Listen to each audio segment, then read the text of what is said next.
So, as I was saying, I had a grand vision for this talk. When I submitted my proposal, I thought of a lot of things, and then I finished my slides at around 3:30 a.m. last night. So yeah, please, there might be some spelling mistakes and stuff, but in this talk, I'll be doing a lot of blah blah. I'll talk about GraphQL a bit in between, then a bit more blah blah, then Kotlin, blah blah again. And then the meat of the talk, which are the 4 lines, how to implement a GraphQL Kotlin server while waiting at the Sunnyvale In-N-Out drive-through. Mind you, I lived in Sunnyvale for a long time, and the In-N-Out drive-through was like, it would take you 10, 15 minutes to get your stuff. But then that's the time I'm looking at to kind of get going with your server. Mind you, I'm talking about the GraphQL Kotlin server and not the GraphQL Kotlin library, because for that you have to be at the Chick-fil-A drive-through. So, and that like takes forever. Like the traffic is stuck, and I don't know. Like I love chicken, but then, and then there will be some self-promotion, shameless plugs, etc., etc. I don't know if you can see it at the very bottom. I have what I've mentioned here is all the shameless plugs will be highlighted in the eggplant color.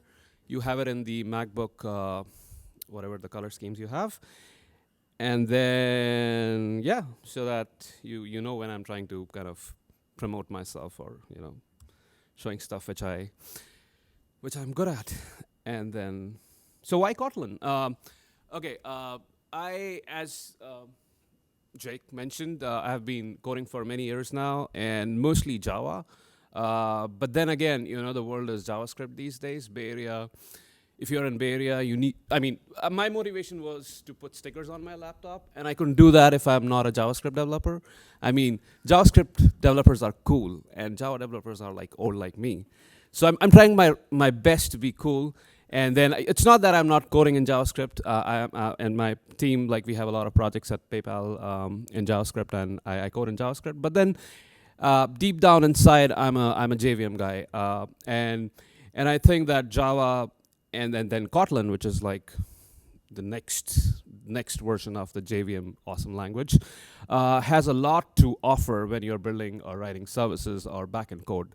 When it comes to front-end code, okay, JavaScript rules. There's a big gap between JavaScript and all the other languages. But when you're basically trying to replace your REST APIs with GraphQL, and yeah, there was a time when I thought like, why do I need GraphQL? I'm like, I know all this REST stuff. I know all the methods very well. I can write whatever I can in REST. But then in my project we had these GraphQL stuff, and I saw it and I was like, wow, this is good. And then if I have to implement a lot of fancy, complicated stuff, scalable, robust, all those usual buzzwords, I need a language which I can trust, which I can tweak and do a lot of things with. So that's why Kotlin is one of those languages, because A, it is awesome in itself, and B, when it fails, it just picks it up from Java. So I do not want to talk about Kotlin here. And by the way, something I missed initially, the inspiration for my talk was there's this other guy from Robinhood, I guess, who spoke yesterday at 2 p.m. about how Rust and Kotlin are a match made in heaven. I for a moment last night I thought like I should rename my talk to Kotlin and GraphQL, another match made in heaven. But then I was like, it won't look good. So, but then he actually spoke about how Rust could be leveraged to build powerful GraphQL servers, and I'm just talking about GraphQL servers. And with Kotlin, you write like really concise code. I mean, it's actually even more concise than JavaScript. Compared to Java, it's like apples and, let's think of a bigger fruit, watermelons and grapes. So yeah. So you have a lot of you write concise, like very little code in Kotlin and get a lot done. It's interoperable with Java, so if you can just start writing Kotlin code in your Java projects. Null safety is a big deal. The $1 billion mistake. I forget his name. The guy who he was the one who invented the quick sort or the merge sort. I forget his name, but then yeah, he said that it was a $1 billion mistake, and Kotlin handles null safety. Extensions, another awesome feature. So, and coroutines again. So these are all Kotlin features, which I'm pretty sure the small group we have here today in this room, they must be interested in. You guys must be interested in Kotlin, and that's why you are here.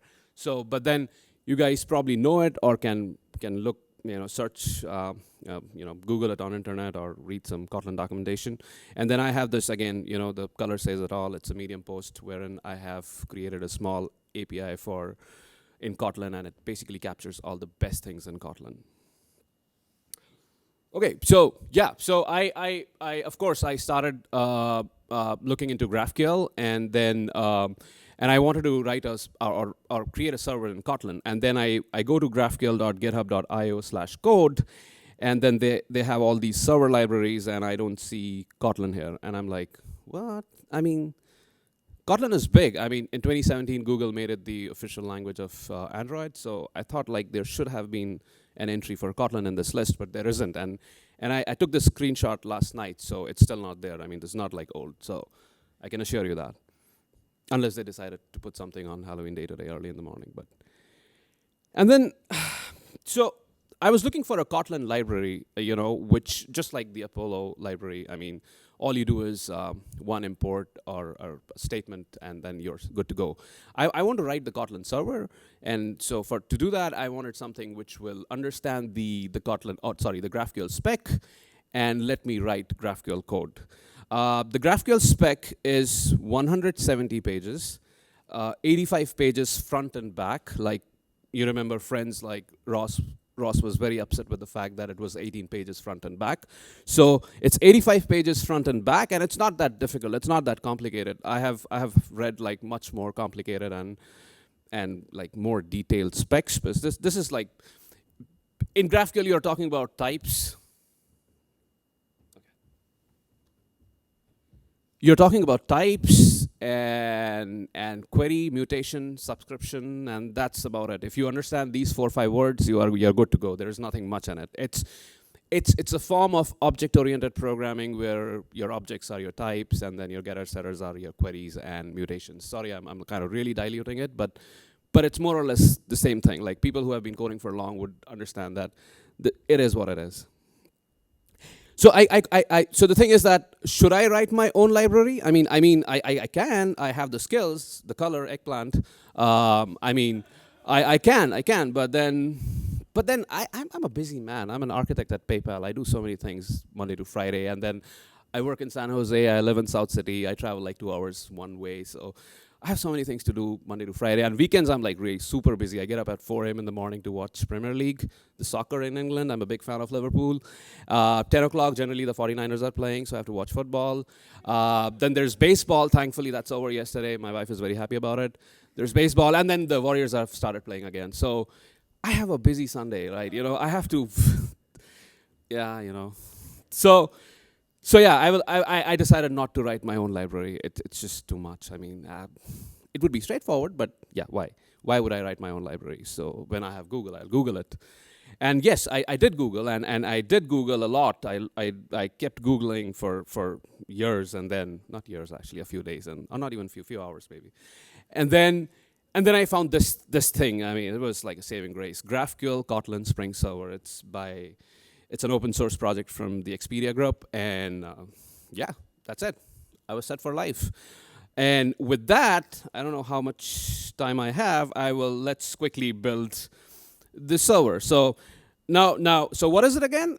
So GraphQL Kotlin Spring Server is a Spring Boot auto configuration library. So again, I'm assuming that folks who are here who work with Java Kotlin know what Spring Boot is and what Spring is, and they would probably know what auto configuration is. It's basically, it automatically configures your Spring application based on the dependencies and blah, blah, blah. The bottom line is you don't have to do anything. You get your skeleton project, add this library to it, and you're good to go. Again, I have put a link to the Spring Boot auto configuration literature. And then, shall we build the server then? Yes, that's what we are here for. That's what I have been like tweeting. Like, I have just like few followers, 51, Shruti being one of them, Max being another. But yeah, I told them that yes, I'm here to build a 20-minute server. So what you see here is what you need to do to have your GraphQL server ready. And after this talk, you can go out and spend 15, 20 minutes and have your Kotlin server ready, and like you can start shipping code. So the first thing you have to do is go to start.spring.io. It's a Spring initializer. Everybody would probably know it, whoever has worked with Spring. It basically helps you bootstrap your project. So my project is a Maven project. I could have chosen Gradle, but then I like Maven. And then the language is Kotlin. Spring Boot version is 2.2.0, which is the latest version right now. And then who the hell is calling me right? Some spam. My social security has been compromised, so you know I don't want to talk to them right now. So yeah, the project, the metadata, which is my package, etc. And then I'm actually creating a Spring reactive web. And that's all I do. It takes like maybe a minute to fill this up, maybe less than a minute, depending on your typing speed. If you're chatting a lot with your friends, you would do it faster. And then you hit generate, and then it'll basically create a zip file of your project, and it'll download it in your downloads folder. Once you have that, you open IntelliJ. IntelliJ is the de facto IDE for me. I mean, and IntelliJ is built by the same guys who built Kotlin. So. This is an awesome IDE for Java. For JavaScript, of course, it's code. There's VS Code. There's no other option. But for Java Kotlin, I use IntelliJ. So when you pull your code, you see a folder structure like this. It has nothing. It has your Kotlin folder under which you have a package called com.graphqlsummit.demo, and there's the demo.application, which is the root application of your Spring Boot project. And then you have an application property. And then this is all you do to have your Kotlin server ready. That's it. Like you add a dependency, which is your GraphQL Kotlin Spring server. And then in your application properties, you give the location of the package where you have all your classes, or you will have your classes, which you want to convert into GraphQL. So this is it. This is your Kotlin GraphQL server is ready. Now you have to add code to it, but then this is what it is.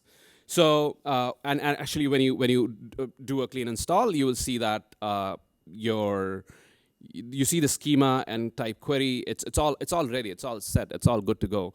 There's nothing in it, but it's all there.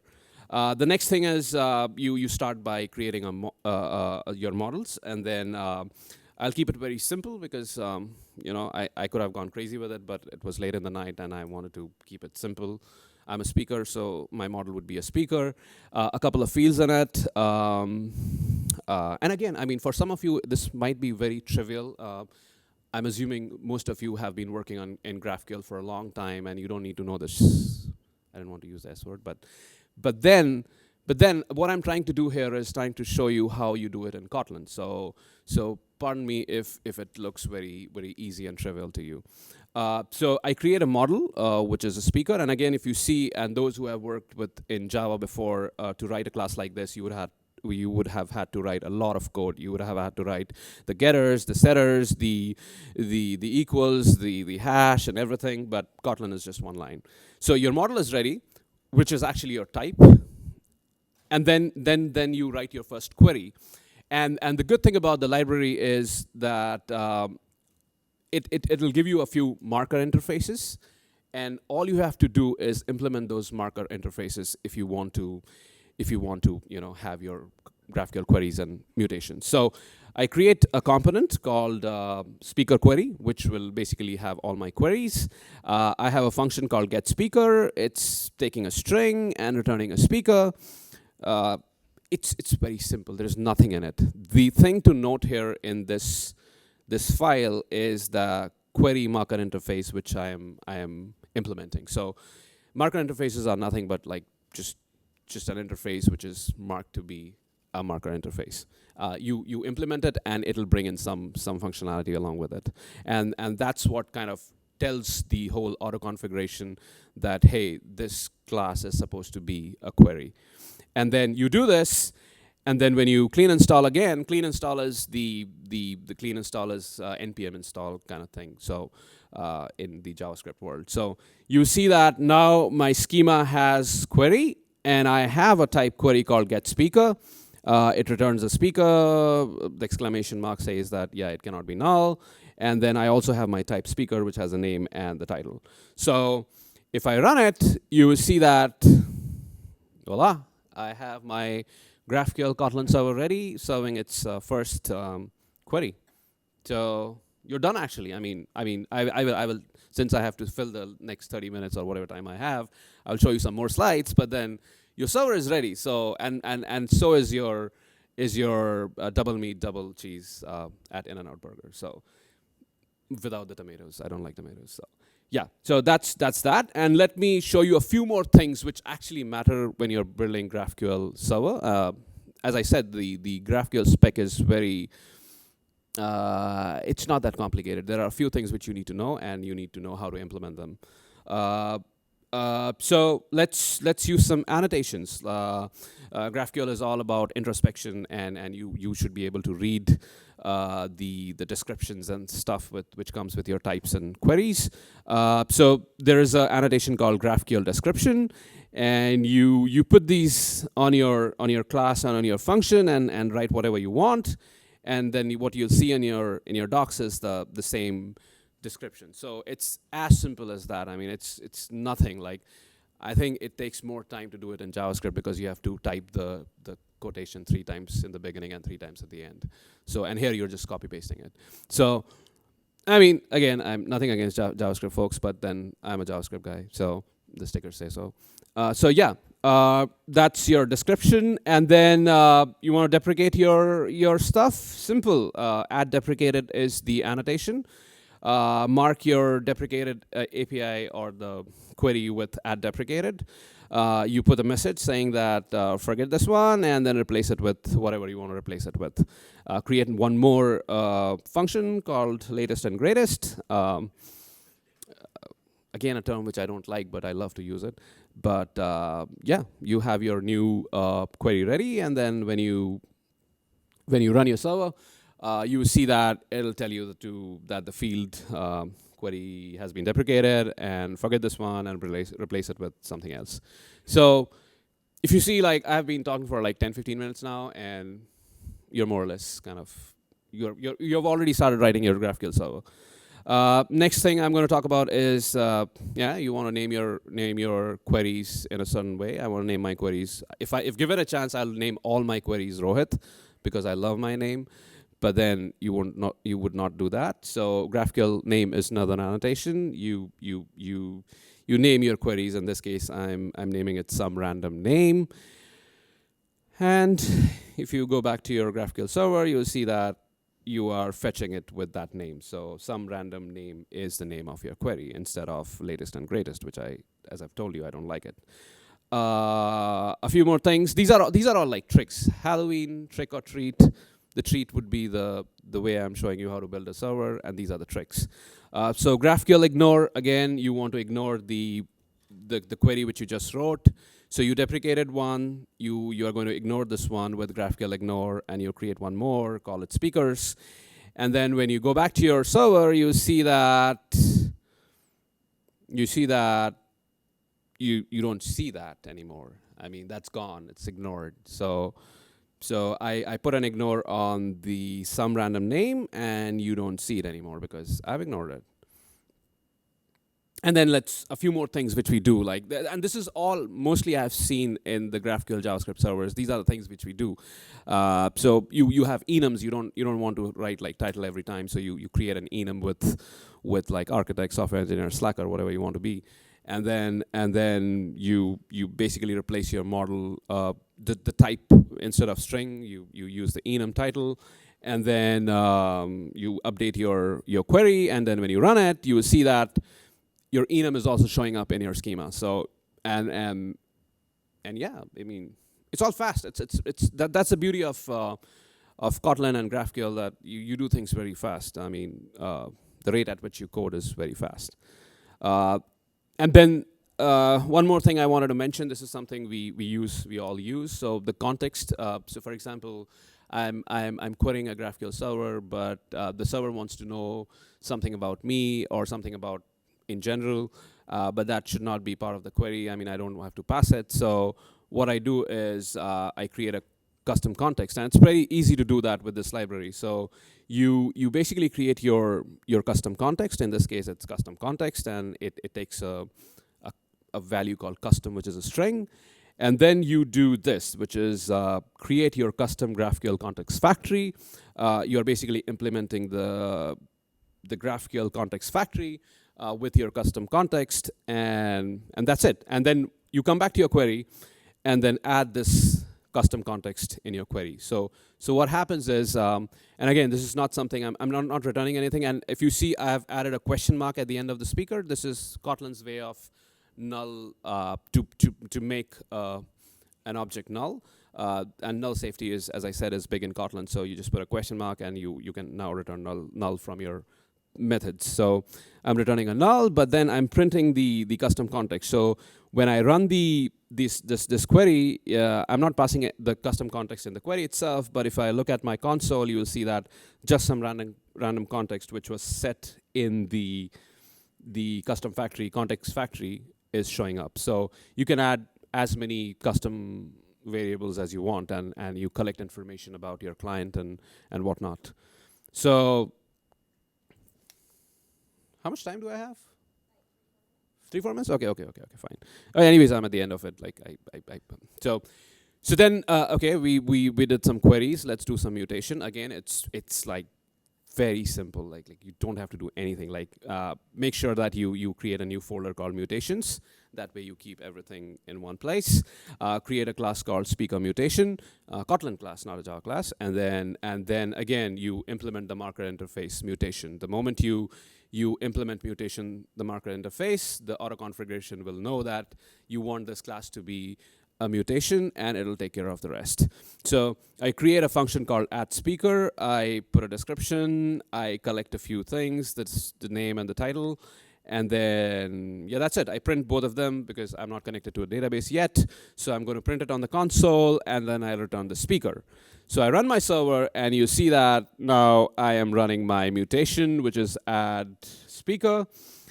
I name it GOAT, greatest of all time, and then the title would be anything. So yeah, and when I run the server, I get the response back. And if I look at the console output, you see that it prints whatever you pass. So your mutation is working. You can take this data and put it in some database. And then, so that's it. That's what all I wanted to talk about, because you actually have your server ready, and now you can go crazy with it. But you have something up and running. And then I'm at PayPal. We are hiring. We have Max and Shruti and others from PayPal. We are hiring, so yeah, you can connect with any one of us. And then Mark Stewart, who is our GraphQL leader at PayPal, he wrote an awesome blog about how we scaled GraphQL at PayPal. So you may want to read about this. And then, yeah, again, some more self-promotion, shameless plugs, etc., etc. This is the Git repository where you'll find all this code. You can actually just clone it and start working with it. And then that's me, ROHIT D. BASU. As I said, I have 51 followers. It is 2005 again, when I had created my first account on Orkut. Orkut was life before Facebook, and I used to compete with my friends to have more friends. So now I'm competing with Shruti Kapoor, who has 5,000 followers, and I have 51. So yeah, please. This is Hosiko. Hosiko is the cat. He's very popular. He has 1 million followers. Like, just imagine, like I have 51, he has 1 million. Even though he's a swag cat. And then thank you. That's all I have.